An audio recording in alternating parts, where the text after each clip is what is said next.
tout le monde, bienvenue à notre dernière émission de la semaine. Le Doc Mayou et José libre et sans tabou en ce jeudi 8 septembre. Bonjour Doc. José, bon jeudi, chers abonnés. Joignez-vous. Je suis prêt. On est prêt. Oui. Levez la main sans plus tarder. Dites-nous bonjour. On va vous parler pendant que vous êtes en train de vous connecter.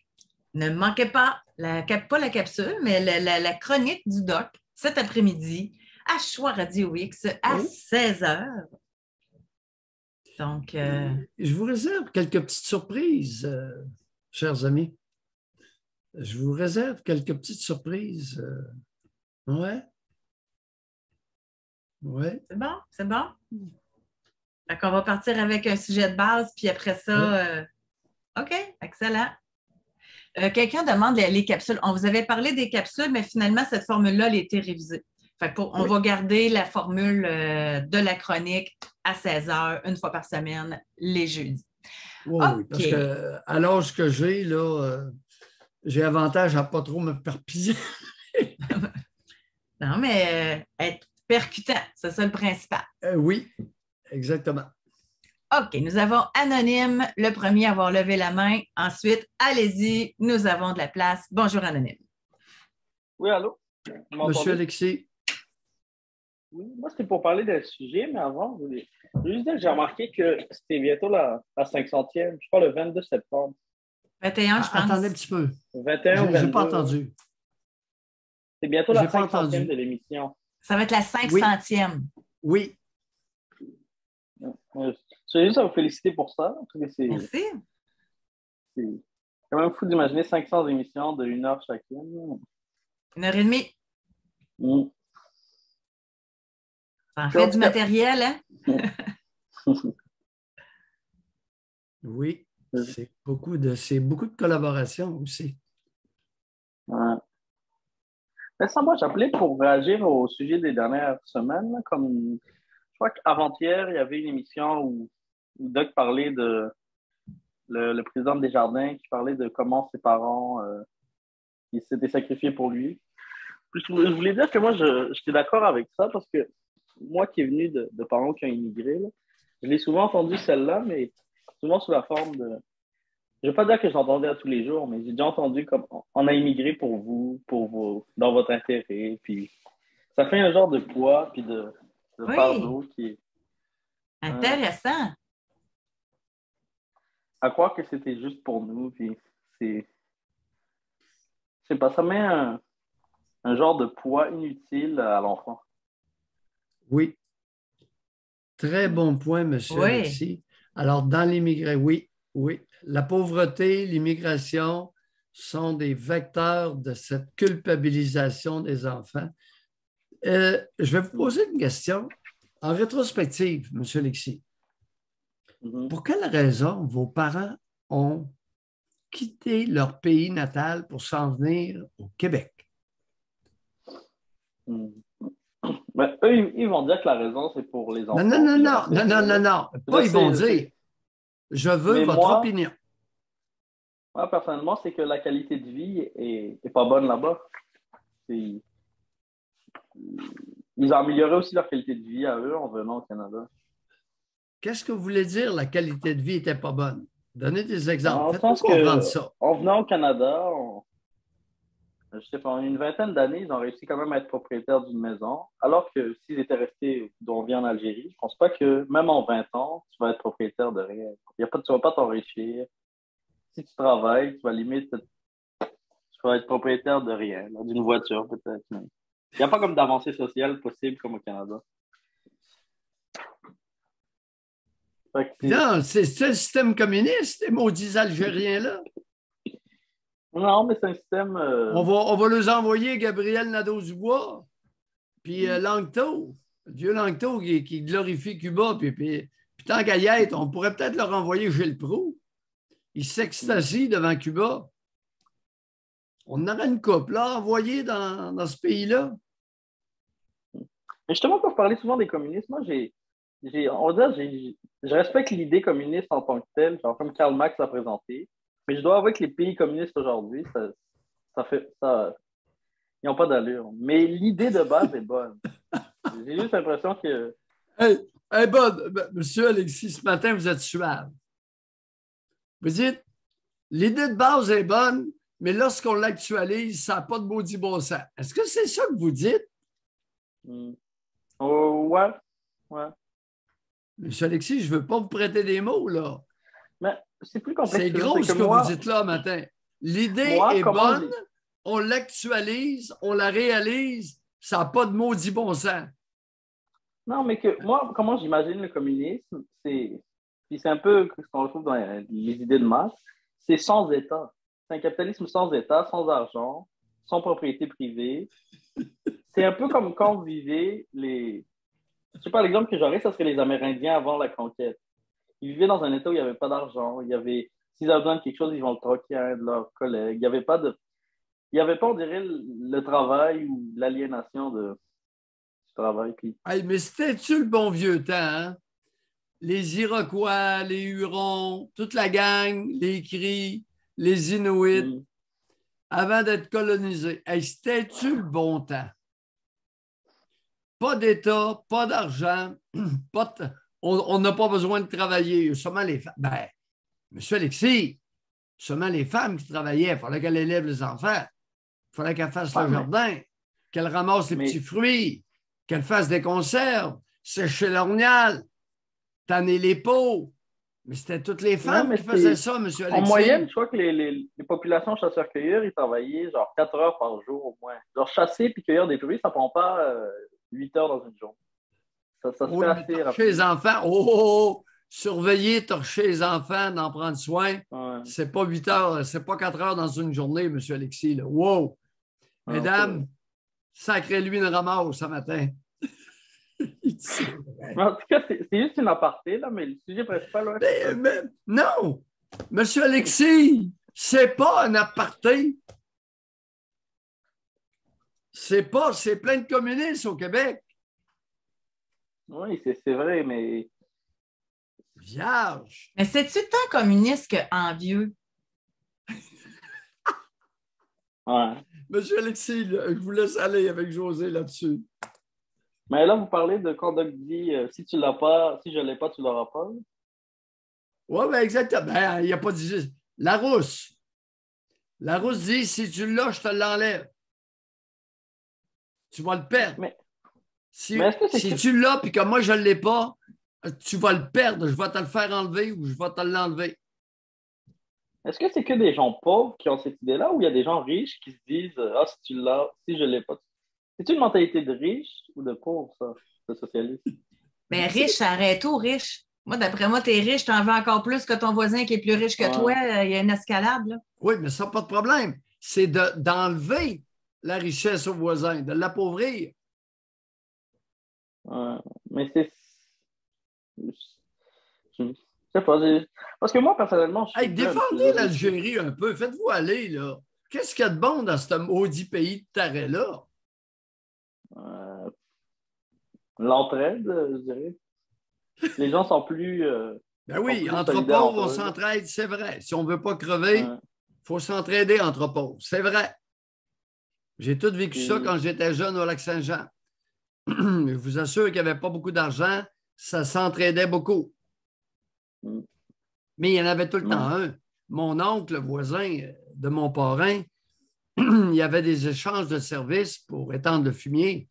Mais mon oncle, mon parrain travaillait plus fort chez son oncle, son grand-oncle, que le grand-oncle chez lui. Parce que savez-vous qu'est-ce qu'il répondait, le maudit? Il dit, moi, je n'ai pas besoin de travailler aussi fort que toi. Il dit, j'ai plus d'expérience. Donc, j'en fais plus.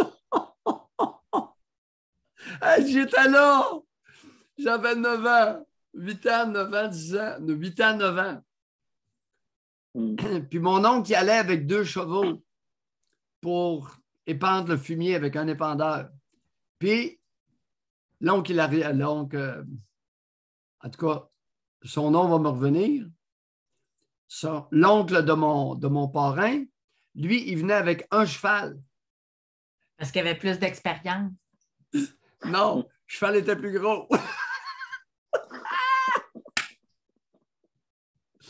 Aïe, aïe, aïe, Lorsque je le voyais arriver avec un cheval, puis je savais que mon oncle Roland, mon parrain, était allé avec deux. Je disais, le sac. Hey, j'avais 8 ans.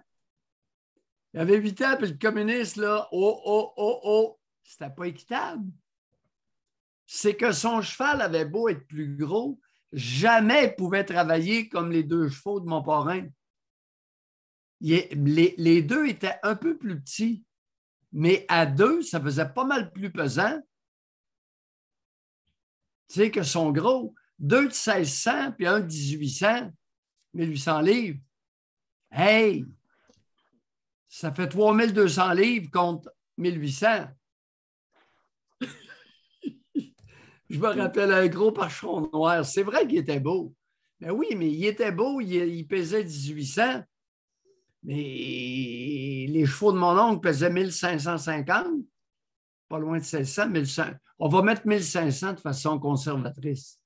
Mais 2 de 1500 livres tirent beaucoup plus fort qu'un de 1800.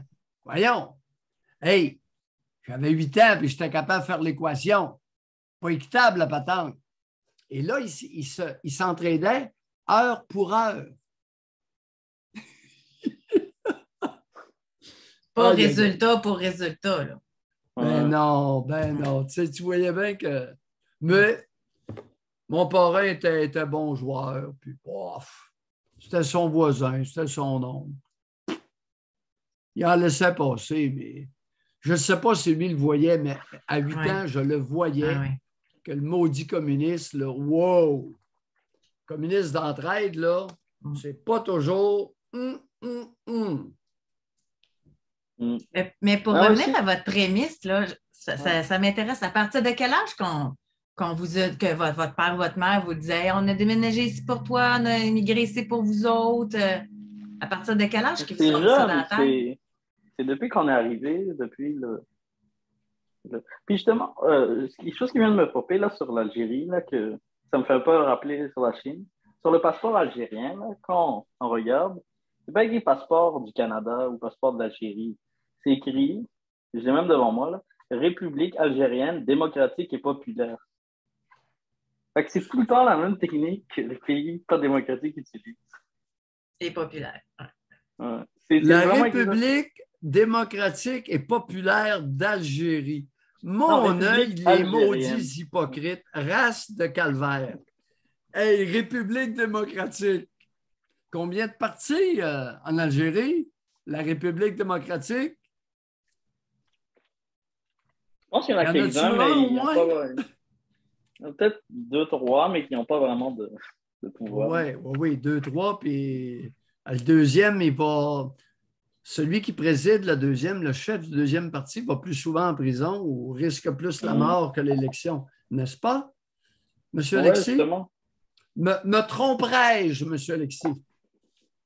Non, mais justement, il y avait des manifestations là, dans plusieurs villes. Même à Montréal, il y avait là, des Algériens qui allaient manifester à... Je ne me rappelle plus où c'était, mais c'était pour libérer justement des prisonniers politiques qui avaient été mis en prison parce qu'ils avaient des idées contre le régime.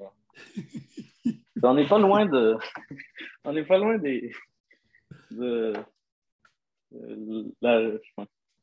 Mais ouais, pour revenir sur ce que José disait... Oui, non, finissez. Allez-y, vous êtes libre, là. Qu'est-ce que vous alliez dire que vous n'avez pas dit? On n'est pas loin de...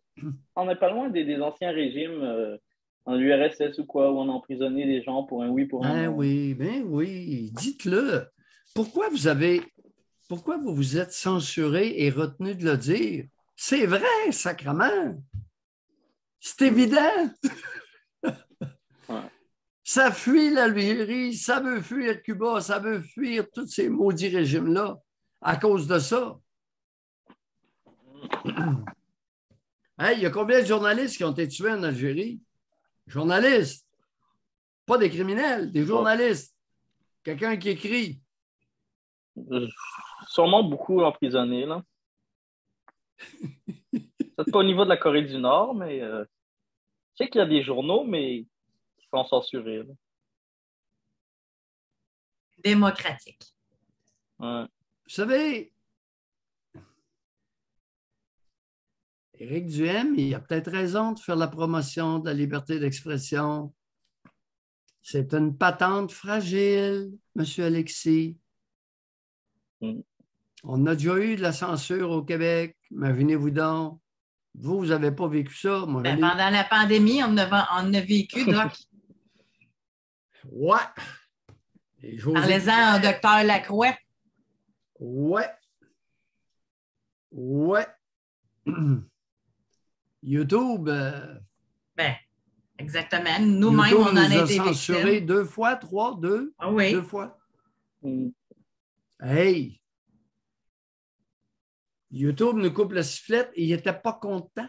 YouTube n'était pas content des propos d'un auditeur. Et l'autre fois, c'était moi. Hein? Mm. Mais... Alors, M. Alexis, la démocratie, la liberté d'expression, c'est une attitude très fragile. Puis je ne suis pas sûr qu'on l'entoure avec tout le soin qu'on devrait. En tout cas, nous deux, José et moi, on est privilégiés. Vous l'êtes. Vous pouvez vous exprimer comme vous venez de le faire. Mais à la radio... Même dans les universités québécoises. Ouais. Il y a des profs qui se censurent. Allez mentionner dans une cour de classe d'université à Montréal ce que vous nous avez dit ce matin, librement, spontanément, ou je pense que vous feriez botter le derrière et seriez expulsé de l'université. Mm. Et quand c'est rendu qu'on ne peut même plus dire blé d'Inde au Québec, là. Hein? Ouais. Monsieur Alexis, merci. Merci. Écoutez. Attendez, est-ce que je peux juste rajouter sur la semaine avant que j'oublie? Parce oui. que on pourrait parler de ça longtemps, là, mais je voulais juste parler d'autre chose. Là. Il y avait Sophie, 29, qui avait appelé à un moment là, la semaine, qui parlait des enfants en garderie qui pleuraient. Qui pleuraient pour rien. Là. Puis vous dites, vous les aviez vus. Non, pas pleurer pour rien. Ouais, les enfants de garderie qui pleuraient. Oui, je me rappelle. Mais et elle a eu un comportement rassurant pour un tout petit qui jouait dans un parc et qui pleurait. Bien, il ne jouait pas, il pleurait. Oui, et l'éducatrice était assise, puis elle avait le derrière large. Continuez. Non, mais ça m'a rappelé justement ma propre expérience. Ça, vous vous en souvenez. Hein? Excusez, Anonyme, mais continuez. Mais ça m'a rappelé ma propre expérience en garderie. Que personnellement, moi, je me rappelle que je pleurais quand ma mère me déposait. J'ai vraiment ce souvenir-là. Que j'y allais quand j'avais 3 ans, là, puis on venait d'immigrer au Canada. Oui. J'avais encore ce souvenir-là qu'à chaque fois que je pleurais, puis je me dis, c'est comme pas, j'ai l'impression que c'est pas normal d'envoyer ses enfants à la garderie. C'est vraiment un stress pour l'enfant d'être séparé de sa mère, puis c'est comme dur. Bon, ça dépend de l'âge de l'enfant. Puis, Monsieur Alexis, peut-être que vous pleuriez, non pas parce que vous étiez envoyé en garderie à 3 ans. Ah, quelle autre raison. Ben, mais je sais que quand vous disiez qu'en garderie... Voyez-vous, la garderie, les bébés de 2 ans et moins, c'est très différent des 3 ans et plus. C'est pas la même chose du tout. Votre mère, ce n'est pas parce qu'elle vous envoyait en garderie à 3 ans, c'est qu'elle vous dompait pour se débarrasser et aller faire autre chose, je ne sais pas quoi. Non, c'était vraiment pour travailler, parce que quand tu viens d'immigrer, il faut refaire tes diplômes et tout. Tu n'as pas le choix quand tu es un jeune enfant, tu n'as pas le choix de laisser la garderie si tu veux faire quelque chose. Monsieur Alexis, n'est-il pas exact qu'elle vous dompait? Le verbe domper vient de l'anglais, qui veut dire se débarrasser d'une charge. On dompe un voyage de Gravel. On se débarrasse. On libère la place. Vu comme ça. Oui. Vu comme ça fut, Monsieur Alexis. Puis vous disiez même que les jeunes enfants, là, À un certain âge, il n'était pas bon pour la socialisation. Là, il se mettait plutôt des coups de marteau en plastique, des trucs comme ça. Mais je l'ai vécu. Je l'ai vécu moi aussi, dans le sens que les seuls souvenirs que j'ai de la garderie, c'est par exemple qu'une fois, quand ma mère m'avait mis genre, une salopette pour aller à la garderie, puis je me rappelle qu'un Oui. des autres enfants, il tirait sur la languette de la salopette pour que ça pince. Puis, Aïe, et je aïe, me, aïe. c'est comme c'est un milieu difficile, on dirait, pour les enfants. Bon, regardez, non. C'est que les enfants qui étaient là, qui vous faisaient mal, c'est que manquait d'attention de la part des éducatrices. Ça, c'est dans certains endroits, je peux vous confirmer que ça s'est beaucoup amélioré pour les 3 ans et plus, puis même pour les 2 ans et moins. Mais au début, malheureusement, écoutez, le pourcentage de grosses chez les éducatrices était catastrophique. Dès qu'une femme avait une limitation physique à travailler, elle s'en allait éducatrice. Ça n'avait pas de bon sens, elle n'était pas capable de se plier. Tu sais, c'est gênant. Le bébé là, qui se traîne à 4 pattes, l'éducatrice doit se plier pour le ramasser. Ben oui, mais à justement, même moi, 2,40, 2,60, es-tu capable? Non. j'ai une photo de la garderie genre, qu'on avait fait avec tous les étudiants et tout. Puis celle qui dirigeait Oui. la garderie, qui était comme la gardienne en chef, était en surpoids sur la photo. Je l'ai Ben encore oui, ben aujourd'hui, oui. cette photo-là. Ah, Fait que c'est alors, il y a eu une épidémique. augmentation de salaire, il y a eu une sélection, il y a eu des exigences. C'est passé de n'importe qui et n'importe quoi à quelque chose, dans certains établissements, beaucoup plus raffiné. Alors C'est ça, oui, il puis y a des garderies pour bébés qui sont nettement supérieures à ce que certaines mères peuvent offrir. Il faut se le dire, là. Il y a des réalités, là. et Et le aussi, fait de payer plus hein, cher, les éducatrices, fait en sorte qu'il y a des femmes qui ont de l'allure avec des attitudes maternantes qui s'occupent des tout-petits. Il y en a plus. Mais ce que puis, vous avez vécu, c'était, hein, écoutez, c'était ça fait quoi, 23 ans que Pauline Marois que j'étais a créé les garderies d'État? Ça fait 23 ans. Alors vous êtes allé il y a combien d'années en garderie? et, 19 ans environ. Bon, OK. Vous Je fais une étiez dans les parenthèse, débuts. Doc, pour le chef du PQ, là, Plamondon, à Radio-Canada, quand il y avait l'entrevue avec les 5 chefs. Il en a parlé de ça pour glorifier Pauline Marois qui a instauré les CPE, ce qui a fait en sorte que ça a permis à beaucoup de femmes d'être sur le marché du travail. Tu sais, ça sonne vraiment que la priorité du Québec, ce n'est pas les enfants, c'est que la femme soit sur le marché du travail puis qu'elle paye des impôts. Exactement. Alors, ce fut le début. Puis vous savez, quand j'ai parlé de ça d'un enfant, là, en écoutant l'émission les dernières semaines, ça m'a aussi ramené comme cette bulle-là, ce souvenir-là de la garderie. Là. Vous parlez des bulles de champagne. Ça m'a aussi rappelé un souvenir, là, puis je vais finir avec ça. C'est que vous voyez, quand vous avez parlé de la pudeur là, avec celui qui était allé à un truc échangiste, puis qui était mal à l'aise, il avait dit, ah, ça venait de quand il était petit, qu'on lui disait que au hockey, il fallait se doucher ensemble, puis il voulait pas. Mais ça m'a rappelé même un souvenir de moi. Vous savez, quand vous dites l'apprentissage à la propreté, là, tout ça, mais j'ai réalisé que moi aussi, toute ma vie, j'ai eu de la misère à faire genre mes besoins. On va dire mon numéro 2 avec. On va dire que ça a toujours été difficile. On va dire que même s'il y avait, on va dire que je serais aux toilettes, puis j'entendais quelqu'un dans la porte d'à côté ou dans la salle d'à côté, ou je sais qu'il y a quelqu'un à côté, je suis pas à l'aise. Puis on dirait ça. Je vais être constipé ou je vais. Faites bien de l'amener, c'est tellement fréquent. Justement, puis je Ouais, me suis demandé d'où ça la venait. propreté, l'apprentissage à la crotte dans la toilette, là. Aïe, aïe, aïe. Si c'est raté et traumatisant pour beaucoup de tout petits. Mais moi, les souvenirs qui m'ont remonté, c'est pas. J'ai aucun souvenir de l'apprentissage en tant que tel, comment ça s'est passé, mais j'ai comme un événement négatif qui est arrivé, qui est remonté à la surface. Je pense au primaire, là, quand j'étais vraiment jeune, que quand la journée finissait, c'est ma soeur qui venait me chercher, parce qu'elle allait à la même école primaire, puis c'était plus grande, fait, je l'attendais. Juste qu'une fois, j'avais vraiment envie d'aller aux toilettes. puis la journée était finie. Fait que là, j'attendais ma soeur, mais elle n'est pas venue. Genre, je pense qu'elle prenait plus de temps, elle parlait avec ses amis et tout. Fait que là, moi, ce que j'ai fait, je suis juste rentré à la maison tout seul en pensant que ça serait ouvert. C'était genre 2-3 minutes de marche, fait que c'était rien. Là, j'arrive, c'est fermé. Là, j'étais prêt à attendre, il pleuvait et tout.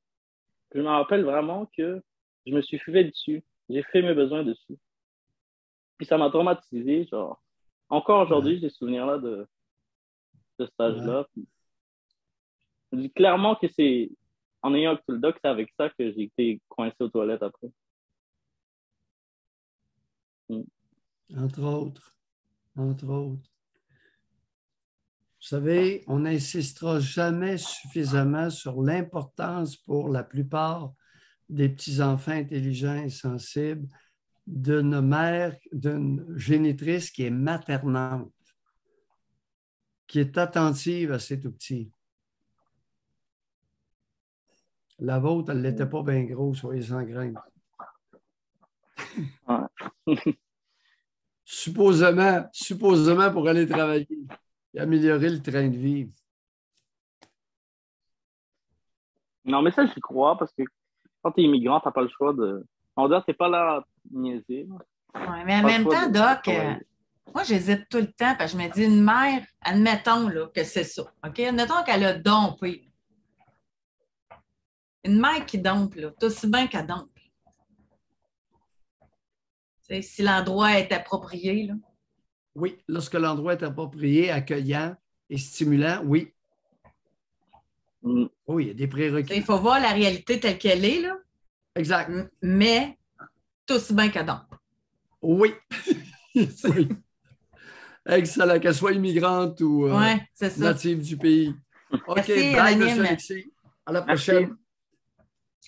On a Jérémy qui voulait réagir. Bonjour, Jérémy. Bonjour, vous deux. Je veux réagir parce que, oui, José, si on dompe les enfants, on espère que la personne qui va s'en occuper va être plus maternante, mais dans mon cas, ça n'a pas été le cas là, du tout. Et justement, j'ai eu un argument hier avec la mère de mes enfants.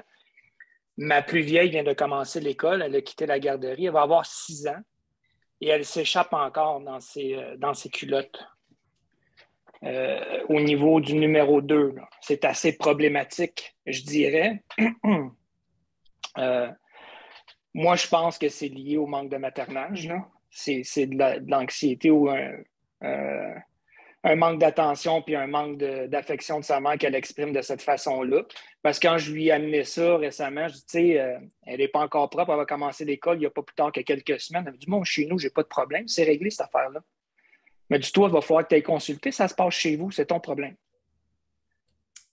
Puis, j'ai toujours été déchiré quand ma première aînée, puis qu'on me demandait d'aller la porter à la garderie. Elle braillait, mais elle braillait sans cesse. Puis on me disait, non, laisse-la là, puis laisse-la pleurer, elle va s'y faire. J'ai fréquenté les CPE depuis 8 ans. J'ai eu 2 filles. Là, ma dernière vient de sortir. Ça fait 8 ans que je fréquente les CPE. J'ai eu 2 filles le moineau, là, matin. Le problème, il y a une partie du problème qui est là. Oui, certainement, parce que pas accouché. Justement, on a voulu me transformer en nourrice, Doc. Je les ai eu une semaine sur 2. J'ai pas eu le choix. Mais on a compris. Je vais revenir un instant, parce que je capote sur la phrase du début. Là. Tu sais, je comprends avec quand vous dites qu'on vous a transformé en nourrice, parce que la mère n'a pas l'air à l'être bien maternelle. Sa propre fille a des problèmes. Mais vu que ça se passe chez vous, occupe-toi-en, c'est pas de mon problème. C'est parce que c'est sa fille pareil, là? Tout à fait. J'en reviens pas. Faut aller assez loin pour ne pas savoir. Est-ce que votre fille de 6 ans est incontinente de selle à l'école ou chez vous seulement? Là, elle a eu, ça fait une semaine qu'elle est à l'école, là, puis avant-hier, il y a eu 3 incontinences dans la même journée à l'école. C'est pas juste chez nous, là. Maudit bon Dieu. La petite, elle doit être gênée en plus, là? Effectivement, ça va devenir problématique. Elle va finir par se faire pointer du doigt par les autres. Et je comprends très bien, Doc, que je n'ai pas accouché de ces enfants-là, mais mon point, c'est qu'on m'a forcé ou j'ai pas eu le choix de m'en occuper de mes enfants une semaine sur deux, là, la loi étant ainsi faite. Et je n'étais pas grillé pour ça. Moi, je ne suis pas une femme maternante. J'ai fait du mieux que j'ai pu. Mais quand mes filles pleuraient le soir, là, sans arrêt, pendant 1 heure et demie, puis qu'ils demandaient leur mère, puis que j'appelais, puis elle ne répondait pas au téléphone parce qu'elle me disait que c'était son temps de femme et que c'était à moi de les sécuriser, je peux vous dire que c'est extrêmement frustrant et on est désemparés, là. C'est pas quoi faire.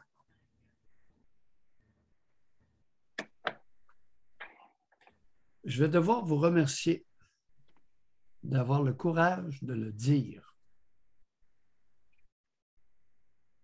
J'espère qu'il va y avoir beaucoup d'écoutes sur YouTube de ce que vous venez de dire. Je l'espère sincèrement. J'espère qu'il y a des avocats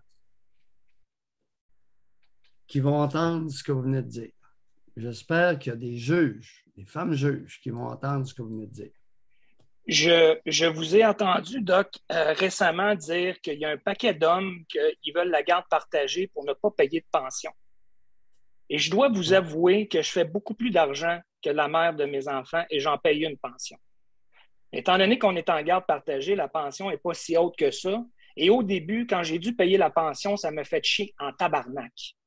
Parce que je suis allé à l'école, moi, puis personne ne m'a donné une scène. Tout ce que j'ai gagné dans ma vie, je ne l'ai pas volé à personne. Et je le vivais comme un vol, cet argent-là, même si c'était pour mes enfants. Parce qu'elle est autant capable de travailler que moi. Si moi, je suis autant capable de materner des enfants, alors elle devrait être autant capable de travailler que moi. Non, Jérémy, alors, elle a besoin de son temps de femme. Oui, c'est ça. Mais tout ça pour dire que je lui ai proposé de prendre plus les enfants à plusieurs reprises, en proposant même de payer plus de pensions, en me disant c'est pour le bien de mes enfants, je vais le faire. Et ça a été refusé à toutes les fois.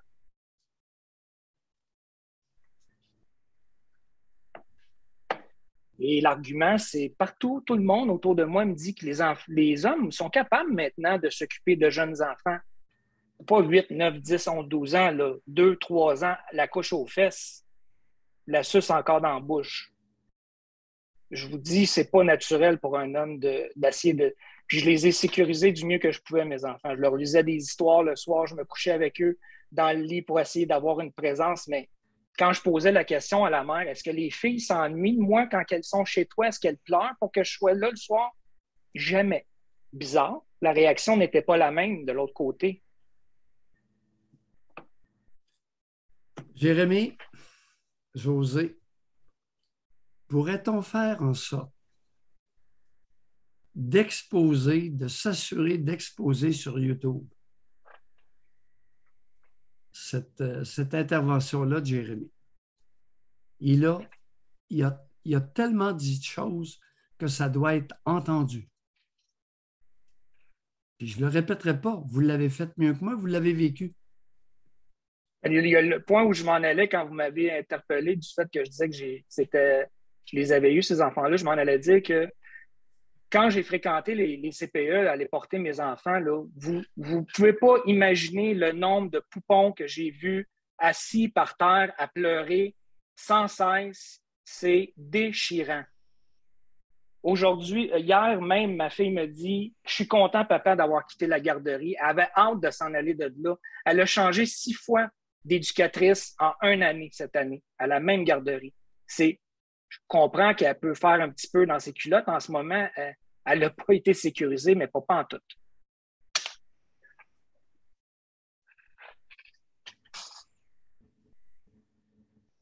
C'est des enfants, tu le vois, tu arrives dans la cour, il y a des enfants qui pleurent, maman, papa, ils s'ennuient, ils sont là pour longtemps. Il y en a un paquet. Il y en a des bonnes éducatrices en garderie. J'en ai vu des bonnes. Mais il y en a des moins bonnes, puis l'enfant qui a besoin d'être plus sécurisé qu'un autre, comme vous disiez, qui est sensible, intelligent, lui, il mange la claque.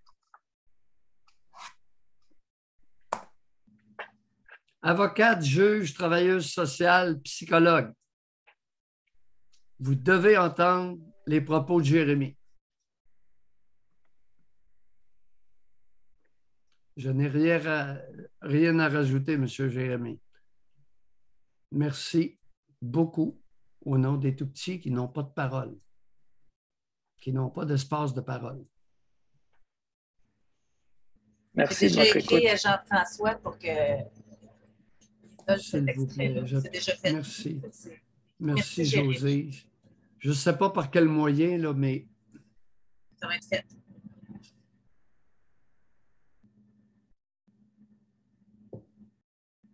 C'est représentatif, c'est ça qui est le pire. C'est pour ça que vous voulez que ce soit diffusé. Si c'était unique, là. le recyclage des pères en nourrice.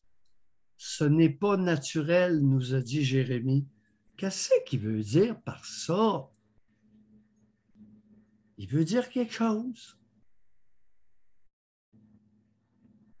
Je reprends. Écoute, l'appel, on n'a jamais eu un appel complet comme ça. C'est une synthèse de souffrance et de comportements totalement inappropriés envers des tout-petits. Parce que les exemples, en plus, moi, ça m'a marqué les deux exemples. J'ai besoin de mon temps de femme, donc ce qui se passe chez vous, tu t'en occupes. C'est pas être mère, ça. Josée, ça, elle, cette femme-là, elle ne rabaisser. pourra pas dire « J'ai tellement fait de sacrifices pour toi, wow! » Josée, oui.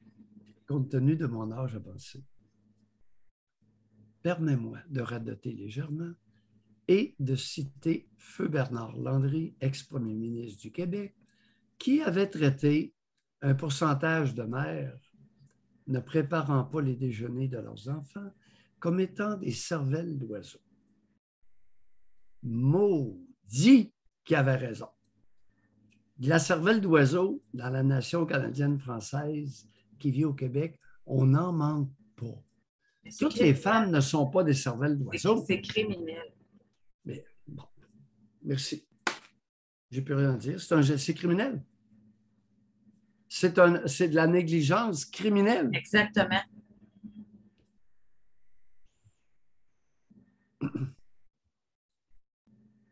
Elle est tellement négligente et tellement la tête vide qu'elle ne considère même pas un problème majeur qui a éclos chez sa fille, qui est l'incontinence fécale. C'est un... Hey, c'est rendu grave, là. En tant que psychiatre, c'est tout qu'un problème. Mais c'est parce que ça n'arrive pas chez eux, ça ne pas son problème. C'est épouvantable. On a des gens qui veulent réagir, Doc. On a Sophie et on a Langis qui veulent réagir. Bonjour, Sophie. Bonjour. Madame Sophie. Moi, je suis tout à fait d'accord avec toi, Josée. Là. Je trouve que, en plus, le gars, il est vraiment ouvert à ce que la femme prenne sa place, puis tout ça. Puis, c'est comme, pourquoi tu as fait des enfants si après, il faut que tu fasses ta vie de femme? Oui, c'est important, mais on s'entend que quand l'enfant est jeune, la priorité, c'est lui. T'sais, après, tu peux vivre ta vie de femme plus quand les enfants. En tout cas, ça, c'est ma perception à moi. Puis, en tout cas, mais vraiment, là, je trouve que c'est grave. Puis, justement, c'est les enfants après qui écopent là-dessus. Ça fait des adultes tout croche aussi, là. Fait que le cercle continue. Madame Sophie? Oui. Un petit lien avec vous-même? Moi, j'ai toujours priorisé quand même d'être avec mon fils. Là. Puis que, si mettons, le père me dit qu'il y a quelque chose, je suis pas, c'est dans ma semaine, je m'en fous. Là, je suis là tout le temps. Puis avant tout, je suis une mère. C'est ça qui est important. Madame Sophie, un petit lien avec votre passé? Un petit lien avec mon passé? Moi, personnellement, le père, des fois, il m'empêchait de faire mon rôle de mère. Moi, j'aurais aimé ça plus m'impliquer, puis être plus là, mais c'est correct. T'sais. Moi, Sophie, là, mon enfant, il est comme plus vous avez bon dit. Vous avez mais... bon dit, c'est pas la raison. Ce que vous nous racontez là n'est probablement pas la raison qui vous a fait bondir. Ben, ce qui m'a fait bondir, c'était un peu l'indifférence de la mère face aux enfants. Tu sais, comment tu peux ne pas t'intéresser à tes enfants, genre. Tu sais, moi, c'est ça que je trouve. Et évidemment, vous n'avez aucune expérience personnelle de ce que vous venez de mentionner. Bye! Bye, Madame Sophie. On a tout compris. Ouais, c'est ça. Bye! Bye! Ce n'est pas n'importe quoi qui nous fait bondir. L'indifférence de la mère face à sa progéniture qu'elle a accouchée. Évidemment, Mme Sophie, ça lui a... Écoute, c'est un pan de sa vie. Ça l'a fait bondir. Avec raison. L'indifférence d'une mère face à sa progéniture, ça n'a pas de beau... C'est anti-naturel. Vierge, c'est plein. Expliquez-moi ça, quelqu'un, comment se fait-il qu'on a autant de génitrices tarées dans la nation canadienne-française qui vit au Québec? C'est pas tout le monde, mais on en a beaucoup et beaucoup trop. C'est triste. C'est non, pathétique. C'est triste. Ah, c'est pathétique. Mais Mme Sophie, pensant intervenir dans le présent, a bondi suite à son propre passé personnel, l'indifférence de la mère, de sa mère, face à elle-même lorsqu'elle était toute petite. C'est incompréhensible. Il y en a beaucoup qui me consultent en psychanalyse pour ça. Elles ne comprennent pas. Sais-tu qu'est-ce que je leur réponds? Il n'y a rien à comprendre et tout à accepter. Il n'y a rien à comprendre là-dedans. Sa génitrice n'a pas l'instinct maternel. C'est une carlin. Elle l'a pas, c'est ça. Elle l'a pas. C'est un fait. Oui, comme les carlins. Les petits carlins dompent 8 bébés, 7 petits bébés, 8 bébés, sortent de la petite boîte, du petit nez, puis ils ne retournent plus. C'est fréquent. J'ai vu ça.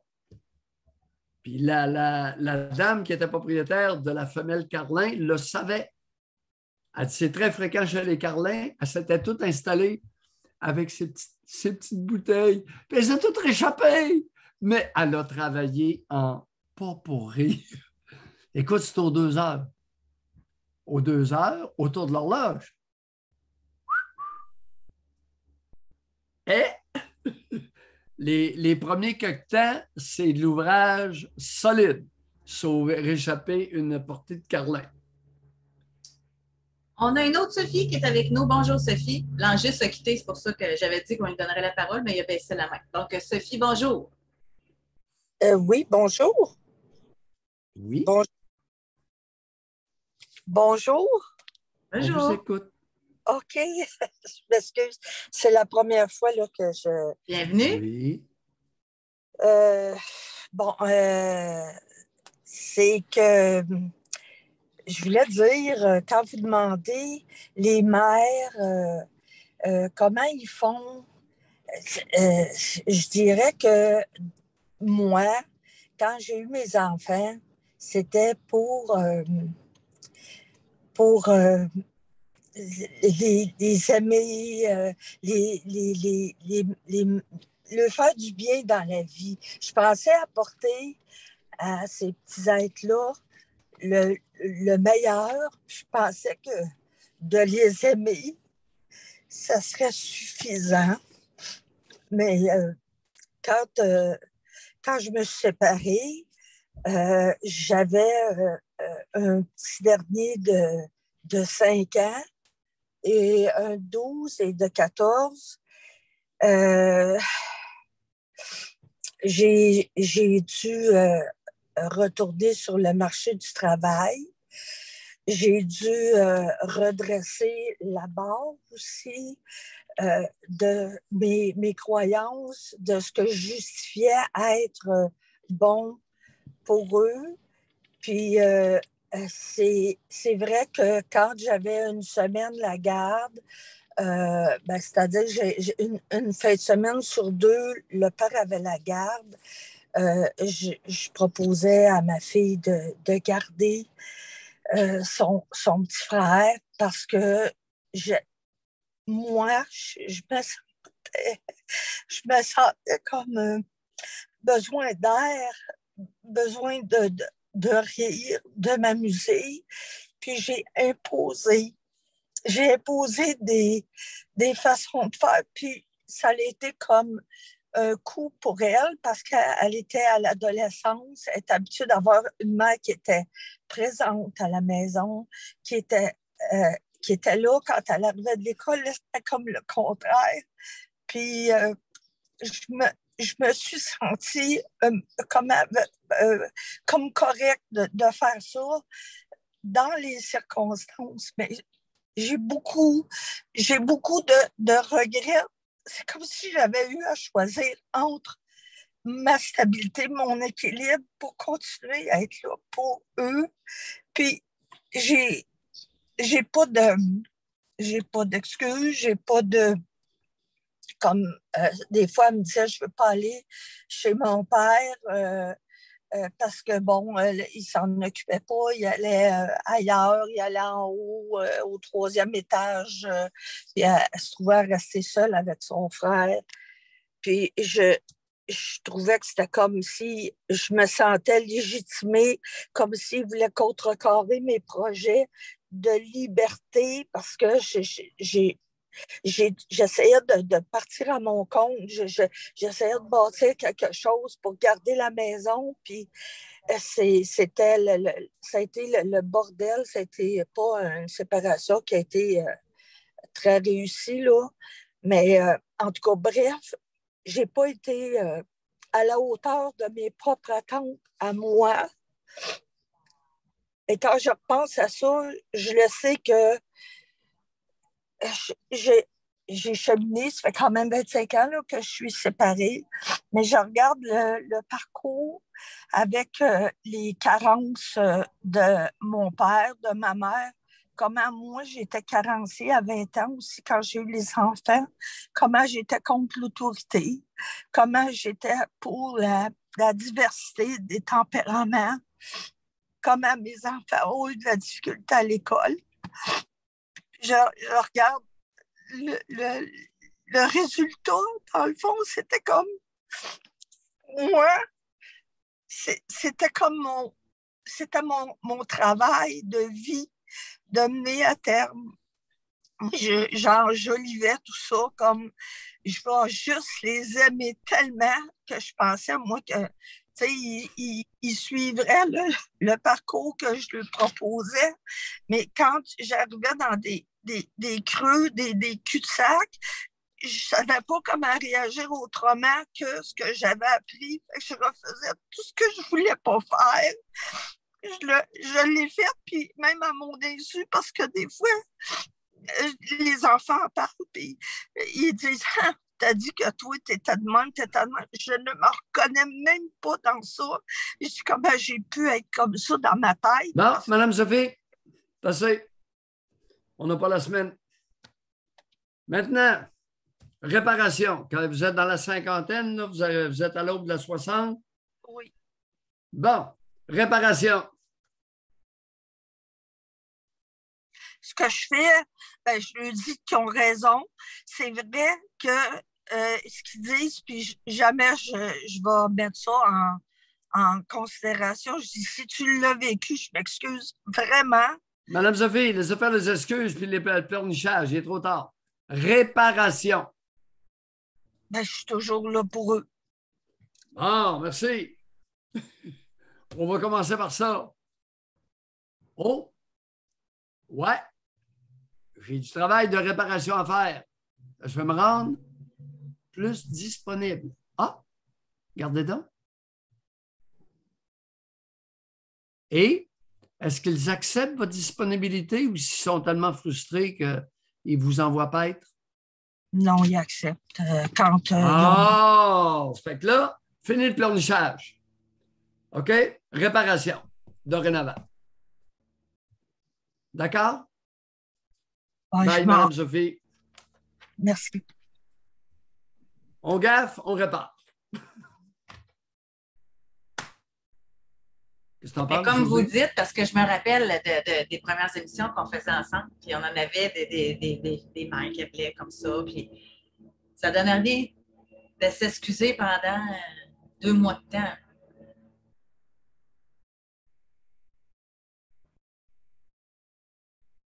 Réparation, un seul mot. Pas compliqué?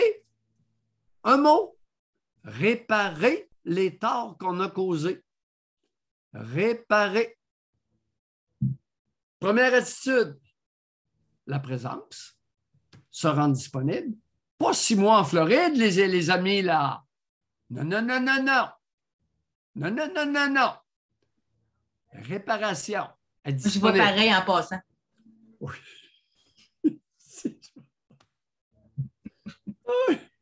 Moi. José. Oui, oui, oui, mais écoute, si on veut être stricto sensu, c'est qu'on peut être en Floride et avoir des comportements réparateurs. Savais-tu ça? Oui, tu le savais parce que tu le fais. José, tu sais, Blanchon, il voit clair. J'irai pas plus loin. Réparation. Réparation. Avez-vous autre chose à suggérer? Réparation. Se rendre disponible. C'est fou ce que ça fait du bien. Surtout pour les femmes. Encore plus pour une femme que pour un homme. Mais réparation aussi, être disponible parce que les jeunes couples peuvent avoir besoin d'une mère ou d'une belle-mère qui est disponible et qui est fine. Alors, le pleurnichage et les excuses, on arrête ça. Ça ne donne rien. Arrêtez. Est-ce qu'il y a quelque chose que je peux faire? Annick est avec nous. Oui. Bonjour, Annick. Annick, 1 fois, 2 fois, 3 fois, on va parler avec Mimi. Mimi, bonjour. Bonjour Doc, bonjour José. Mimi. J'appelle en réaction par rapport en fait à tous les appels d'aujourd'hui parce que tous les appels m'ont fait flasher sur quelque chose. Le premier, c'est le fardeau des enfants immigrants parce que c'est vrai. C'est juste en fait vraiment pour comme appuyer le propos de la pression, elle est là, c'est vrai. Oui. Le deuxième appel qui était de Jérémy en réaction avec la propreté des enfants. Oui. J'ai un frère de 8 ans qui n'est toujours pas propre. Mais oui. Et incontinent de sel ou d'urine? Sel, parce que en fait, c'est pas nécessairement de l'incontinence, il va pas le faire sur lui, mais quand il y va, c'est encore ma génitrice qui doit le torcher. Parce qu'il le fait pas comme il faut. OK. Il se suit pas le derrière comme il faut? Comme il ne s'essuie pas comme il faut, pas grave. En autant qu'il fait ses selles à la bonne place, là. Écoutez, c'est pas grave, ça. Puis, ben, en fait, c'est même pas juste les selles à la bonne place, c'est juste il a aucune base d'hygiène, en fait. Comme à 8 ans, parce qu'il a eu, en tout cas, son père a jamais vraiment été présent, il n'a pas de modèle. Moi, comme je vous ai dit... Non. Voyons, c'est pas le père qui apprend aux petits garçons à se torcher. Non. Voyons, Mimi. Pas pour se torcher, Doc. Pas pour se torcher. Il n'a pas de modèle de base, point. Se torcher, c'est ma génitrice, puis même ça, elle n'est pas capable. Moi, j'ai eu des problèmes. Mon deuxième frère a eu des problèmes. Mon frère, en ce moment, il a des problèmes. OK. Vous êtes en train de nous dire que votre mère n'est pas capable d'apprendre à un enfant à se torcher après avoir... évacuer ses selles. Ma génitrice chiait par terre, Doc. Elle chiait sur le plancher de la toilette. Bon. OK. Disons pas plus. On a compris. Alors, qu'est-ce que vous voulez nous dire de bon, là? Puis, ça me frappe parce qu'aujourd'hui, tous les appels m'ont fait réaliser non seulement les trucs de CPE, la garderie, parce que moi, j'ai eu 3 tantes qui ont fait des garderies. J'ai travaillé avec ces tantes-là quand j'étais plus jeune, puis je faisais, en tout cas, travailler. Je les aidais, je leur donnais un coup de main. Et j'ai été exposée à vraiment beaucoup, justement, des enfants comme ça. La différence que j'ai remarquée, là, avec les garderies familiales, avec une de mes tantes, parce que c'est elle que je trouvais qui était la plus compétente, Oui. c'était vraiment, justement, le care des enfants, le lien par rapport avec les enfants, dans le sens où elle, c'était une garderie qu'elle faisait chez elle. Donc, c'est une garderie en milieu familial. Oui. Étant donné que les enfants, c'est des enfants du quartier, puis qu'elle était déjà connue avant, c'était plus facile pour elle d'établir un lien avec les enfants. Maintenant, j'ai remarqué avec mon autre tante qui avait une garderie, elle est beaucoup plus rigide et c'était la zizanie dans sa garderie la majorité du temps. Ouais. Parce qu'elle n'est pas maternante, pas pour deux sous. Elle a battu ma cousine toute son enfance, puis... Oui, cas, on a compris. Chose, mais ouais.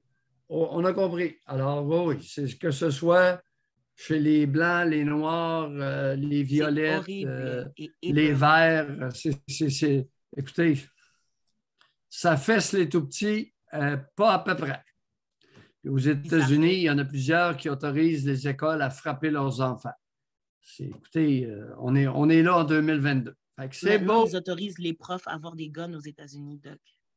Bien, ça, c'est autre chose. Mêlez pas les choux et les carottes. Les guns, c'est pas pour tirer sur les enfants.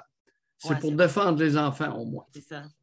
Puis, ça a marché parce qu'il n'y a pas tellement longtemps, il y en a un qui s'est présenté, puis c'est un enseignant ou une enseignante qui l'a descendu. OK. Toujours est-il que...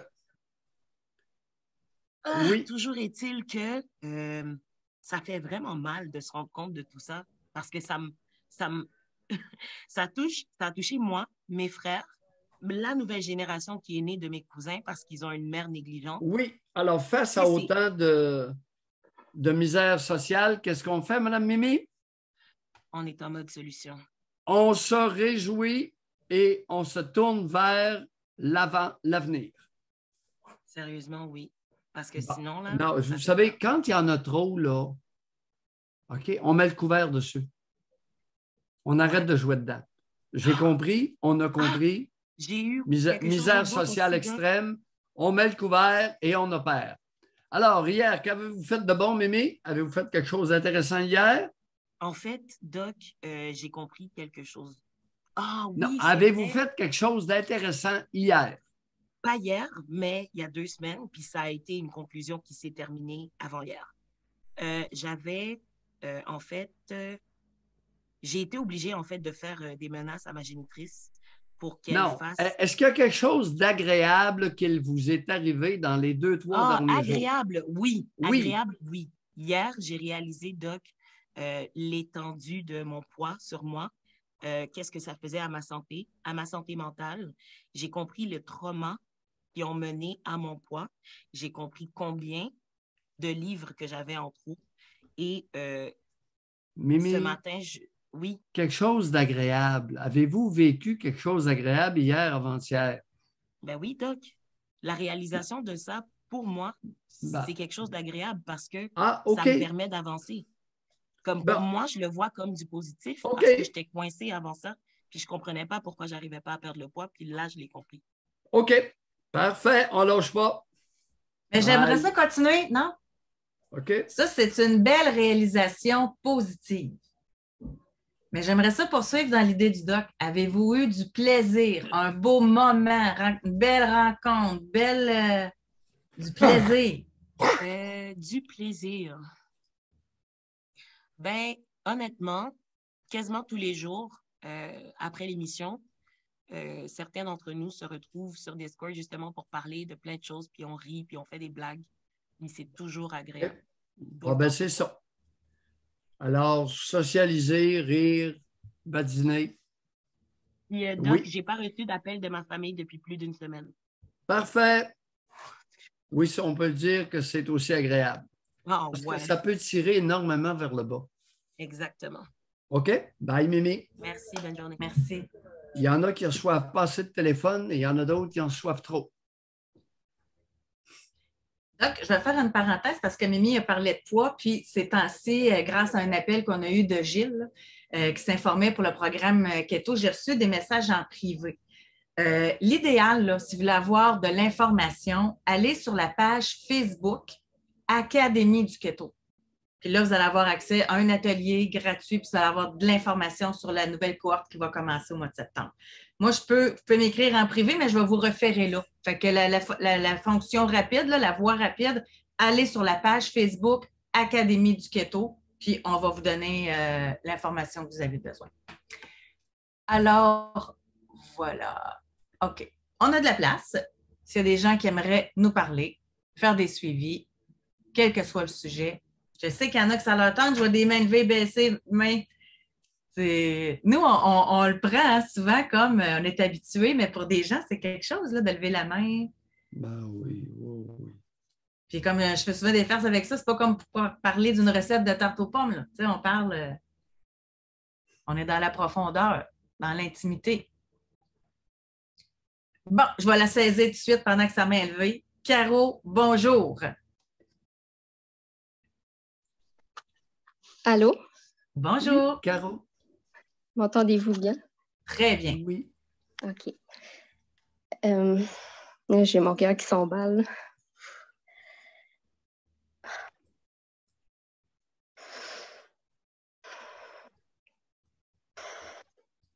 Ouf.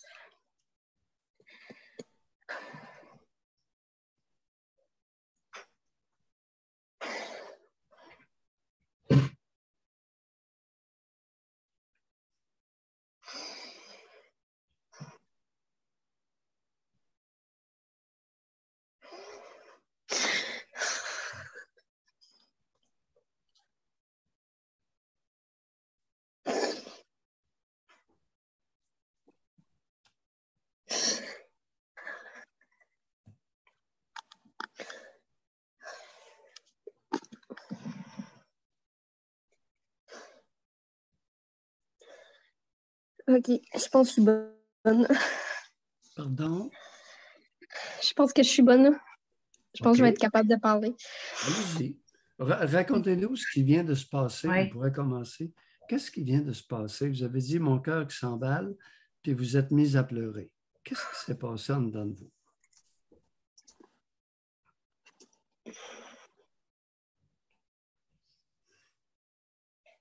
Je sais pas. Je me suis mise comme à trembler assez fort puis à pleurer. Là. Oui. Je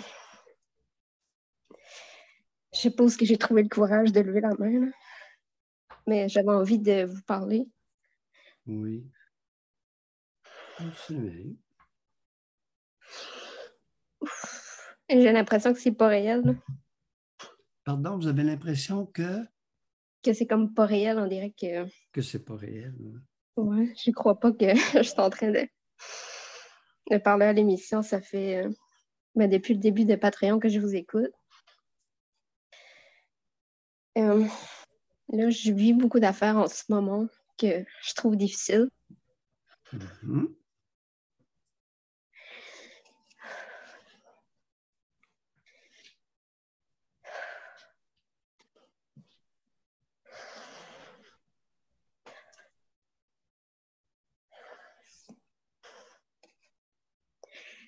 Mais ce qui fait que je suis vraiment émotive, surtout c'est que je suis en train de faire face à la mort de mes chats.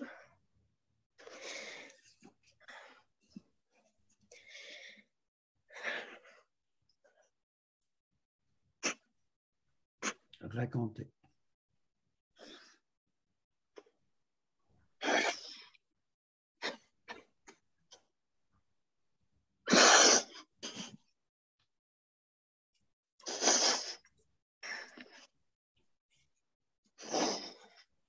Dans le fond, il y a un mois, j'avais 4 chats. 4 chats d'âge mûr. Il y en a 3 que c'est une portée de chat qui est née chez nous quand j'étais adolescente. Puis ils étaient rendus à 13 ans, les trois. Oui. Puis une autre qui a 11 ans. Puis cette année, comme j'ai réalisé qu'il était vieux, tu sais. Quel signe? Ben, j'ai vu comme un peu dans leur démarche qui avait changé un peu, que tranquillement, j'étais comme ah, OK, ils s'en viennent vieux. Puis à un moment donné, j'ai vu ma soeur, puis elle m'a dit hey, tes chats, ils sont rendus à quoi, 12-13 ans? Puis là, j'ai fait comme fuck, ils sont vieux, comme on dirait que c'est comme si. Non, c'est pas vrai, ça, là. Ça dépend. Mon fils en a un là, qui est décédé il y a moins d'1 an. 28 ans. Il était né chez nous et il est décédé à 28. Non, des chats d'11 ans, là, puis de 12-13 ans, c'est pas vieux, ça, là. Ça dépend. Ils peuvent, ils peuvent, pour des raisons génétiques, de vivre moins longtemps. Mais c'est pas vieux, là. Votre sœur vous a fait croire quelque chose qui. Elle m'a fait peur. Alors, si les chats mangent bien, maintiennent leur poids, ils ne sont pas malades, écoute, c'est pas demain matin, la veille, qu'ils vont mourir, là. Oui. C'est ça que je me disais, mais quand j'ai entendu ma soeur dire ça, Bon, c'est intéressant. OK. On va j'ai tranquillement. peur. Oui. Puis là, votre sœur a quelle différence d'âge avec vous? Elle a 3 ans de plus vieille que moi. 3 ans plus vieux? Oui. Alors, lorsque vous étiez adolescente, elle terminait son adolescence. Oui. Parlez-nous de votre adolescence et de votre sœur 3 ans plus vieille. Racontez-nous ça. Oh mon Dieu. Je pense que le problème va commencer là. Il commence par les minous, se transpose à votre adolescence, incluant votre sœur 3 ans plus vieille. Lâchez-vous.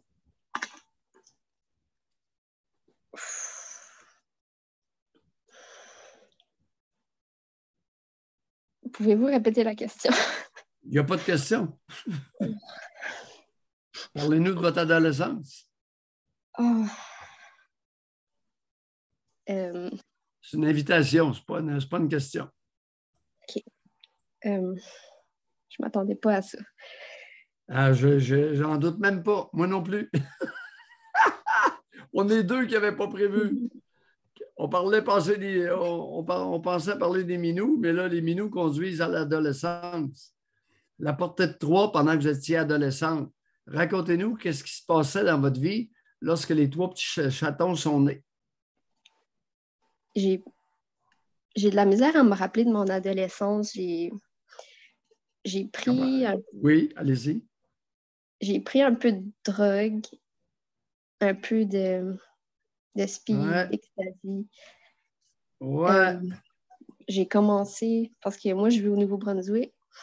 J'ai commencé le secondaire, j'avais 13 ans, ça fait que j'ai changé d'école. Oui. J'ai numéro 14 pas longtemps après. Puis quand j'ai commencé au secondaire, ma sœur était à sa dernière année de secondaire. Oui. Puis pendant comme les premiers temps au secondaire, je n'étais pas capable de dormir la nuit. J'arrivais à l'école, je tombais endormie sur mon pupitre. Est-ce que vous preniez du speed à 13 ans? Pas encore. Pas encore? Fait que c'était pas le speed qui vous rendait insomniaque? Non. Parfait. Alors, ça débute 13 ans, secondaire, insomnie. Ouais. Puis, j'étais juste vraiment pas bien, là. Oui. Puis, je sais pas, j'ai de la misère comme à mettre les choses en ordre. Je me rappelle pas comme en ordre chronologique. Il n'y avait pas d'ordre, c'était le bazar dans votre vie à ce moment-là. Parlez-nous du bazar. De la misère à mettre en ordre. Ben oui, c'était un bazar. Parlez-nous de la cabane au Nouveau-Brunswick. Ouf. Je vivais dans la maison familiale où ce que ma mère a grandi. Je sais pas, vous étiez où? Dans quelle cabane vous viviez? Racontez-nous l'atmosphère de la cabane. On était... quand j'ai déménagé là, on était ma mère, ma soeur, mon grand-père, ma grand-mère, 3 de mes oncles, puis un monsieur random, alcoolique, déficient Ouais. intellectuel. Est-ce qu'il y a quelqu'un qui a cherché à vous poignasser dans tout ce monde-là, dans tous ces hommes-là? Mon grand-père. Eh oui, imaginez-vous donc que c'était prévisible. Hey, le grand-père, 3 oncles, puis un bonhomme alcoolique. Aïe, aïe, la petite était populaire. Fait que le grand-père montait à la garde, puis vous poignassait. Racontez. Euh,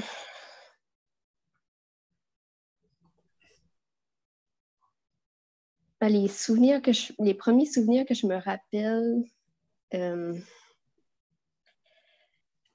j'avais peut-être comme 9 ans, Oui.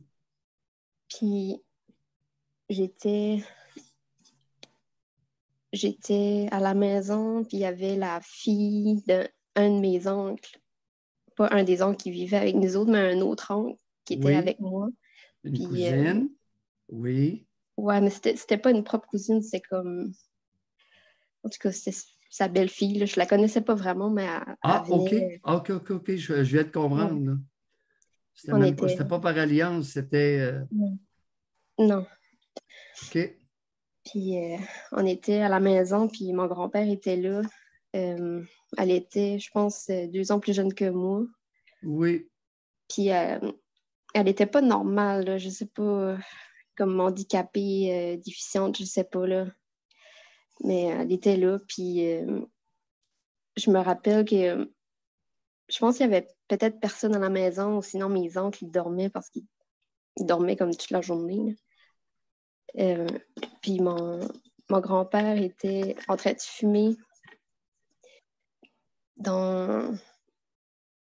entre les 2 portes, là. Puis on est rentré là, moi puis la fille. Puis mon grand-père il a touché la fille en premier, je pense. Il a touché la poitrine. Puis il a dit que... il a fait un commentaire comme quoi elle avait rien, tu sais. Elle avait pas de sang. Que c'était trop petit, puis qu'il préférait comme prendre les miens à la place. Parce que j'étais 2 ans. Aviez 9 ans. Oui, aviez-vous commencé à avoir des petits boutons au niveau des seins? Peut-être, mais ça devait pas être grand-chose, là. Oui, ben là, fait que là, pour vous flatter, toi, t'en as. Fait que je vais flatter ta poitrine à la place. Et quelle a été la réaction de la petite déficiente quand le grand-père a dit ça? Est-ce que vous vous souvenez? Je pense qu'elle avait trouvé ça drôle. Je sais pas. J'ai cru voir qu'elle avait pas comme... Je sais pas. Et qu'elle n'avait pas comme compris? Trouvé ça grave. Oui. Elle n'a pas trouvé ça grave. Elle n'a pas compris ce qui se passait, là. Et vous, qu'avez-vous compris de ce qui se passait lorsque le grand-père vous a fait des compliments sur vos petits bourgeons, ma mère?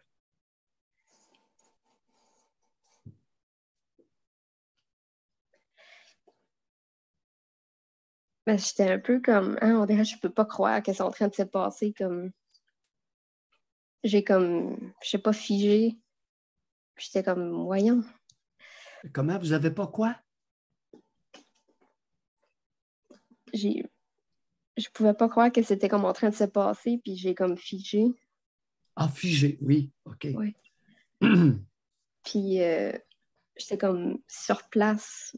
J'ai juste comme resté debout, puis je me rappelle même pas si il m'a touché ou non.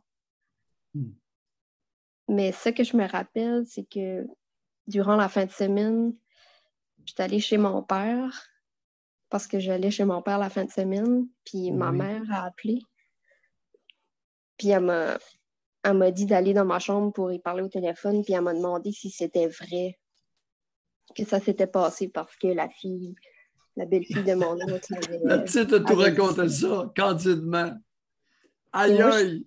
ouais. Fait que la bonne femme était mal à l'aise. Ouais. Elle m'a appelé pour me demander si c'était vrai. Puis j'ai dit que oui. Puis Oui. puis je me souviens, j'ai eu l'impression qu'elle m'appelait pour faire sûr que moi, j'en parlerais pas à mon père. Ah.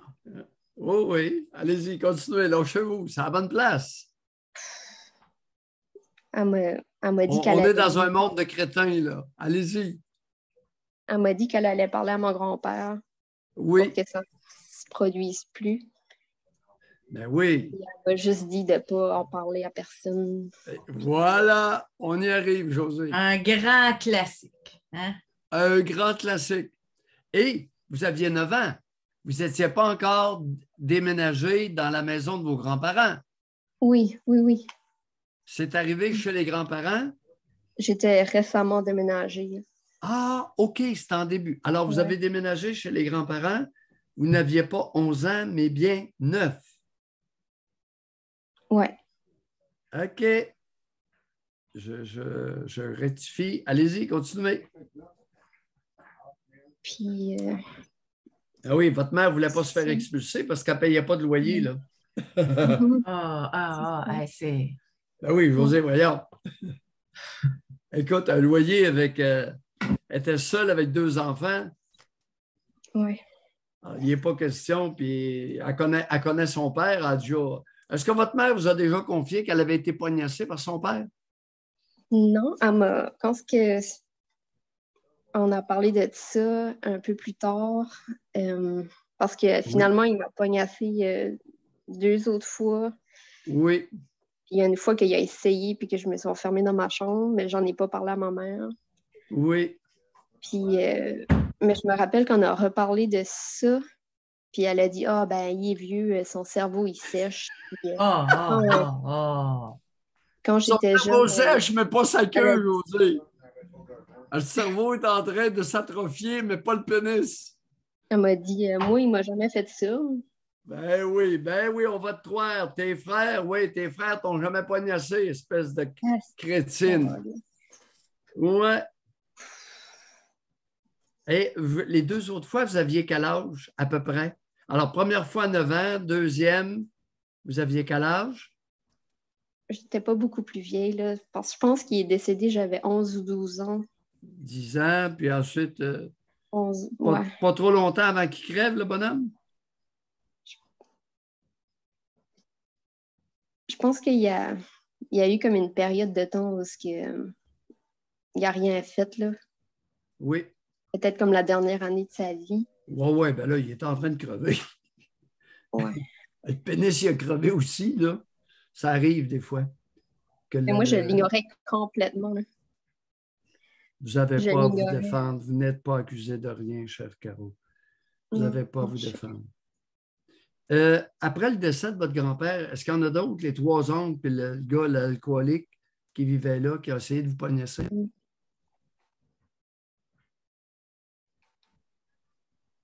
Non. Ça a pris du temps avant de répondre? Oui. Non, mais j'ai déjà eu peur. Oui, non, mais quoi? Allez-y. Mais j'avais peur souvent, comme... Parce que ma mère a prêté son char souvent à un de ses frères. Oui. Parce qu'elle ne voulait pas nous emporter à certaines places. Elle envoyait mon oncle. Oui. Puis des fois, quand je partais avec lui, j'avais peur. Mais il y avait beaucoup de pornographie. Un de mes oncles, il écoutait des films de cul dans sa chambre tout le temps. Puis il était schizophrène.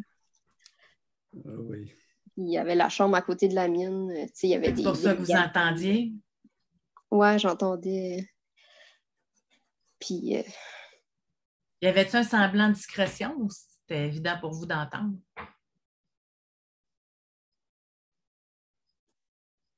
c'était... Ben... C'était pas super discret, là, mais il était... C'est ça que je soupçonnais. Ouais. Mais c'était juste vraiment bizarre, là. Oui. Pardon? C'était juste vraiment bizarre, là.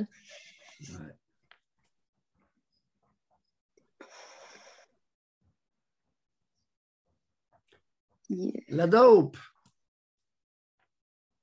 La dope, moi ou dans la maison? Ouais, les deux. Gênez-vous pas. Vous avez répondu à une bonne partie de ma question. Moi ou dans la maison? Les deux. Il y avait quoi comme dope dans la maison? Puis vous, qu'est-ce que vous en avez fait?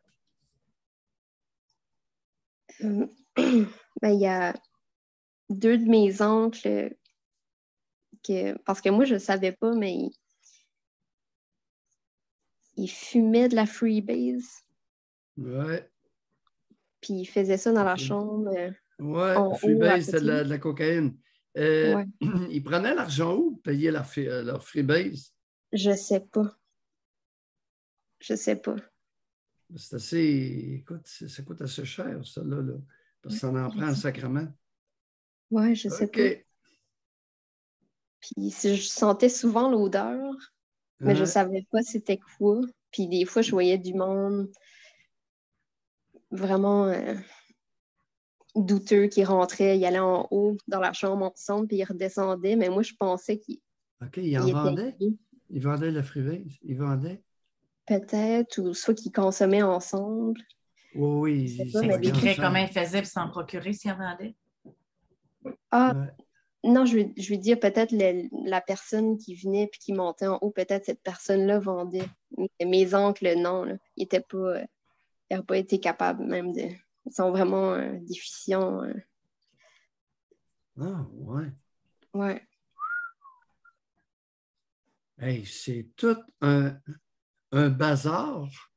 Ouais. Puis votre mère, brillante, vous a emmené, vous et votre sœur, dans ce bazar-là. Est-ce qu'il y en a, à votre connaissance, qui ont pognassé votre sœur plus vieille? J'en ai pas entendu parler. Pas entendu parler. Ça l'a fini comment dans cette piole-là, cette cabane-là au Nouveau-Brunswick? Comment ça finit? Oui. Comment je suis partie ou comment c'est... Oui, n'importe quoi. Allez-y. Quand j'avais, je pense, 15 ou 16 ans, oui. J'ai juste fait une grosse crise à ma mère. Oui. Puis, j'ai dit que je voulais m'en aller, vraiment. Oui. Puis, elle m'a demandé tes oncles te font-tu des attouchements? J'ai dit non. Elle a dit, ah, OK. C'est comme si elle n'aurait pas été surprise que ça aurait été le cas, tu sais. Ouais, c'est ça. Puis, j'ai dit non, mais je veux m'en aller. Puis, alors, elle avait peur. Elle avait peur que vous alliez à la police porter plainte contre ses frères. Ouais. Parce qu'il y en a un qui conduisait l'auto. Il n'était pas si déficient que ça, il conduisait l'auto. Ouais. Mais il parlait tout seul en conduisant. Puis... Ah, OK, ça, c'est celui qui était. Mais il était pratique. Non, ça, c'est un autre. C'est un autre qui conduisait l'auto. C'était pas le schizo. Ouais, le schizophrène, il a fini par se faire placer comme dans un foyer. Oui, parce qu'il un foyer de gras. Il y a une journée. Puis ça a arrivé parce qu'il avait mis le feu dans sa chambre. Puis c'est moi qui ai comme senti que ça sentait la fumée. J'étais dans ma chambre juste à côté de la sienne. Puis je sentais que ça sentait la boucane. Puis j'ai ouvert sa porte. Puis il avait mis comme une paire de jeans en feu. Oui. Il avait mis ça dans sa poubelle. Puis là, j'ai crié. Vous avez sauvé la maison. Caro, vous êtes dans quel groupe d'âge actuellement, sans nous dire exactement? Entre la trentaine. Ouais. Trentaine? Plutôt trentaine que vingtaine? Je suis dans la vingtaine, proche de la trentaine. OK. Dans la vingtaine. C'est assez. Dans la vingtaine. Ouais. Et êtes-vous encore au Nouveau-Brunswick? Nous appelez-vous du Nouveau-Brunswick? Oui. OK. Maintenant, le speed et l'ecstasy, c'est rendu au Nouveau-Brunswick, ça? Oui. Maudit. D'après moi, c'est pas mal planétaire.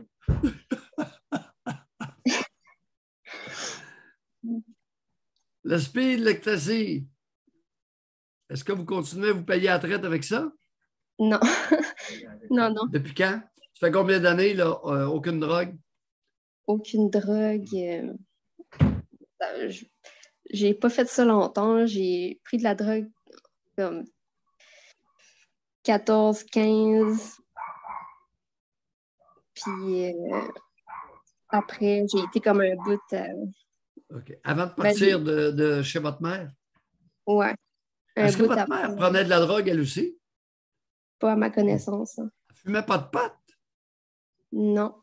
Parce qu'il s'en est cultivé pas mal, du pot au Nouveau-Brunswick. Ouais. Êtes-vous au courant? Vous ne savez pas ça? Pas vraiment, non. Alors, qu'est-ce que vous faites de bon? On va terminer dans quelques minutes. Vous allez pouvoir nous rappeler un de ces jours. Mais qu'est-ce que vous faites de bon ces temps-ci, là? Votre niveau de fonctionnement? J'ai travaillé plusieurs années après d'avoir gradué des secondaires. Oui. J'ai commencé l'université à 25 ans, à temps partiel, en psychologie. Oui. Là, j'ai fait 2 ans à temps plein. Oui. À peu près. Puis là, je me suis pas inscrite cet automne. Fait que là, je fais pas grand-chose. Je m'occupe de mes chats, puis j'essaye de... Oui, je comprends le surinvestissement des minous, là. Oui. C'est un surinvestissement, c'est-à-dire, oui. J'en ai une qui est décédée récemment, le mois passé, puis là, j'en ai une autre qui va mourir. Bon, OK, ça se peut. Écoute, même s'ils ne sont pas tellement vieux, ça se peut que... Est-ce que ce sont des chats dont vous connaissez la génétique ou est-ce que ce sont des chats qui pourraient être facilement consanguins ou avoir de la consanguinité dans leurs ancêtres proches? Je pense pas, non. C'est une chatte qu'on avait prise à l'animalerie quand j'étais adolescente. OK, fait que vous n'avez aucune connaissance des... Ça peut être assez consanguin. Oui. En tout cas, Caro, la glace est cassée. Oui. Comment vous avez trouvé ça? Placoter un peu comme ça? Ça m'a fait du bien. En quoi? Qu'est-ce qui vous a fait du bien? Racontez. C'est important de savoir ce qui nous fait du bien. En quel honneur? Allez-y, lâchez-vous un peu. Il nous reste 2 minutes. Je suis fière d'avoir eu le courage. Oui. Oh, un geste valeureux. Oui. Puis, oui. Je savais que ça ne me ferait pas de mal. Ah, regardez donc ça. Fait que c'est pour ça que je tenais vraiment à le faire. Parce que tout de suite, j'ai l'impression que tout ce que je fais me fait mal. Mais c'est intéressant. Vous aviez confiance que je ne vous empire pas. Oui. C'est fin. C'est un beau compliment, ça. Oui. J'avais envie de vous parler comme avant la fin de semaine parce que là, j'ai l'impression que peut-être ma chatte, elle va partir dans les prochains jours. Puis j'avais envie juste de partager ça avant. Bon, on en reparlera la semaine prochaine, ça marche. En plein ça. Autre point, votre sœur, est-ce qu'elle demeure? Votre sœur demeure à quelle distance de vous, à peu près? 30, 40 kilomètres. OK, relativement proche. Oui. Vous la voyez à quelle fréquence, à peu près? Juste quand elle vient ici de son crier gare, pas souvent. Est-ce qu'elle frappe lorsqu'elle se présente chez vous avant d'entrer? Parce que la porte est barrée, oui. Puis elle peut frapper fort. Elle peut frapper Parce fort. que la porte est barrée. Si la porte n'est pas barrée, elle rentre. Sans frapper? Oui, c'est déjà arrivé, là. Mais j'ai fini par y péter une coche, puis d'après moi... barre les portes. Oui, c'est ça. Voyez-vous, chers abonnés, c'est quoi cette affaire-là? Là, il y a de l'éducation populaire à faire. Quand on arrive en quelque part, on frappe, puis on attend que la personne vienne nous ouvrir. Je ne peux pas croire, Doc, qu'il faut en parler. Il me semble On sonne et on attend que la personne vienne nous ouvrir. On ne rentre pas chez les personnes. Ça peut leur faire des maudits sauts. Ben non, c'est un manque de respect tout court aussi. Là. Tu ne sais pas comment ils sont, ce qu'ils sont en train de faire. Sont-ils habillés? Sont-ils... Mais elle insiste sur le fait que, ben moi, ça ne me dérange pas que tu rentres chez nous sans cogner. T'es ma soeur. Caro, on doit se quitter là-dessus. Votre sœur est capable de vous mentir effrontément. Bye, Caro. Elle est capable. Bye. Merci beaucoup. À la prochaine. Un de ces quatre. Oui. Et bye, Doc. Bon week-end, tout le monde. Nous, on se retrouve à 16h à Choix. Et pour nous, pour notre émission lundi prochain. Bye, bye.